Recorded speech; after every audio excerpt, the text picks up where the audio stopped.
Prime Minister, I see you have already mastered the essential craft of the European politician, namely the ability to say one thing in this Chamber and a very different thing to your home electorate. You have spoken here about free trade and amen to that.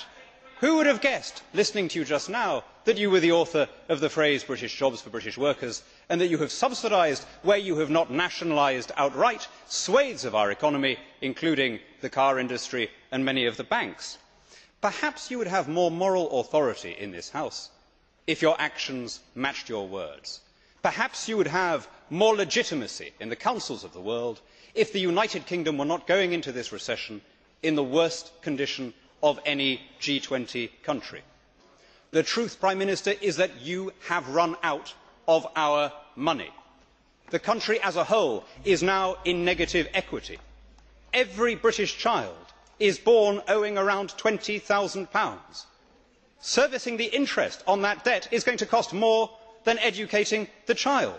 Now, once again today you try to spread the blame around. You spoke about an international recession, international crisis. Well, it is true that we are all sailing together into the squalls, but not every vessel in the convoy is in the same dilapidated condition.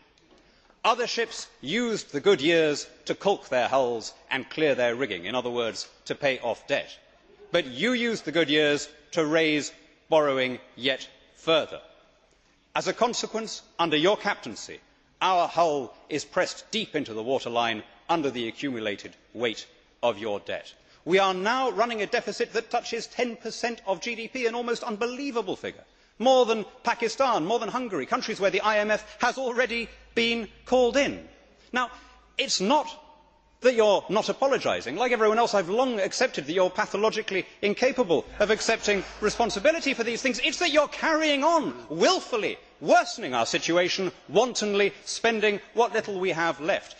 Last year, in the last 12 months, 100,000 private sector jobs have been lost, and yet you created 30,000 public sector jobs. Prime Minister, you cannot carry on forever squeezing the productive bit of the economy in order to fund an unprecedented engorgement of the unproductive bit.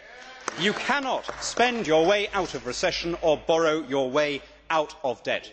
And when you repeat in that wooden and perfunctory way that our situation is better than others, that we are well placed to weather the storm, I have to tell you, you sound like a Brezhnev era apparatchik giving the party line. You know, and we know, and you know that we know that it is nonsense.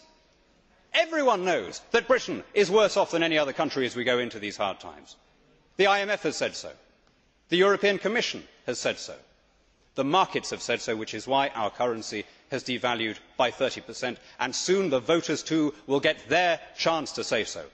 They can see what the markets have already seen, that you are the devalued Prime Minister of a devalued government.